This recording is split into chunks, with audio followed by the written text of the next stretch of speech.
there, I'm Monica Humple. I'm a Master Certified Coach, and this is a special Q&A series I'm doing based on questions asked in my Facebook group by betrayed wives who are choosing to stay in their relationships. These are really good questions, and I get these twice a month when I go live in my group.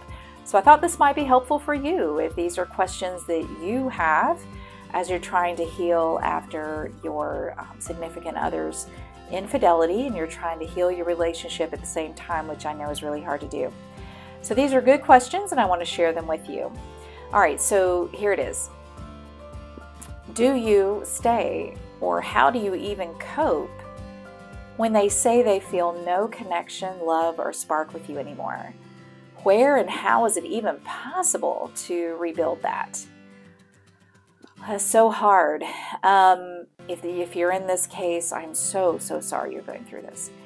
Listen, intimacy is complex. And after betrayal on both sides, there are a lot of confusing emotions. Some of us went through hysterical bonding, right? If you don't know what hysterical bonding is, it's this desperate need for physical affection, and it's intense. It's trauma bonding in many ways. But some folks, and this is what I'm hearing here, whether it be the person who was, unfaithful, and then not the person necessarily who was betrayed, but it could be that as well. After infidelity, that person is very confused. So a person who has an affair, I'll just stick to that because that's what the question is about. A person who is unfaithful has had to shift a lot of affection and emotion that was put into their marriage or long-term relationship into a different relationship. It actually takes a lot of effort to do that. It's really hard to have the same level of intimate affection with two different people. Usually one or the other is receiving more, and in this case, and maybe in your case as well, if that person truly believed they were in love with this other, with the affair partner, or they were giving a lot of time and energy to them and started convincing themselves that they didn't feel certain ways toward their spouse or partner anymore, then they've kind of fallen into this narrative in their mind and in their heart that they don't feel a certain way about their partner, and they do feel that way about the affair partner. So if you find yourself in that situation and your significant other is just not sure if they're attracted to you anymore or anything like that, that could be what's going on. In some cases, that comes back. So the question this person is asking me is, how does it get rebuilt? First, it has to be an intentional effort on behalf of the unfaithful partner. The unfaithful person has got to be intentional about taking that affection, that love, that all the tenderness, all the stuff that they were pouring out to this other person. They have to slowly start taking it back and putting it back into their long-term relationship, their marriage, whatnot. This has to be intentional, and it takes time. Marriage, long-term committed relationships are not ooey gooey butterflies in your belly kinds of things. They're real. Affairs are the ooey gooey butterflies in your stomach fantasies.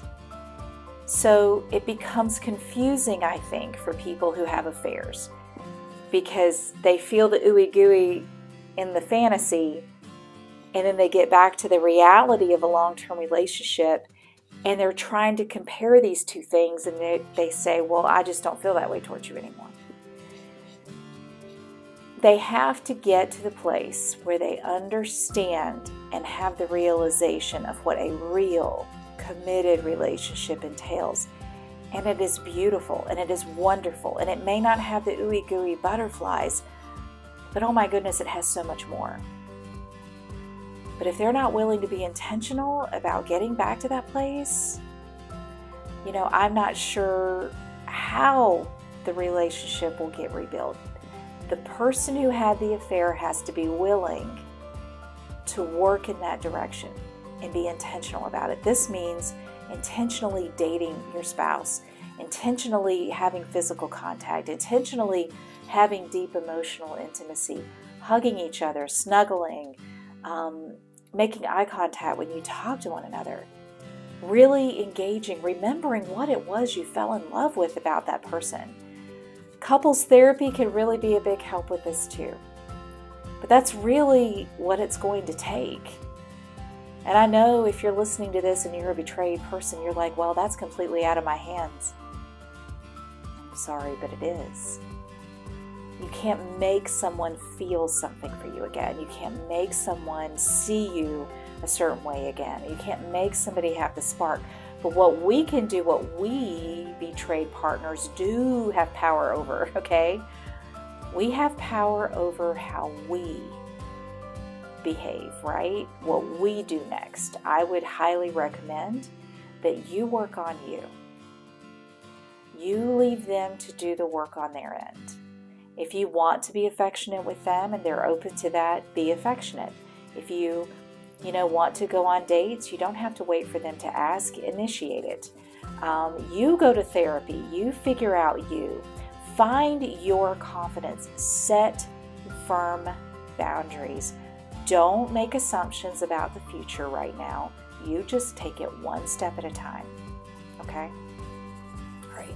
I wish I had a better answer, or at least a more hopeful answer, because I know those of us who've been betrayed wish we could control this whole thing, right? We can't. Our significant other's got to figure this out. It's a hard place to be, and again, if you're in this place, I'm very sorry. Hey, grab the freebies below, and if you are curious and you want a coach, I'm a coach. I'd love to talk to you. I have free consultations below. Either way, I hope this was helpful. Check out the other Q&As. I'm going to be doing a number of these because I think this may be helpful for you guys, okay? Take care.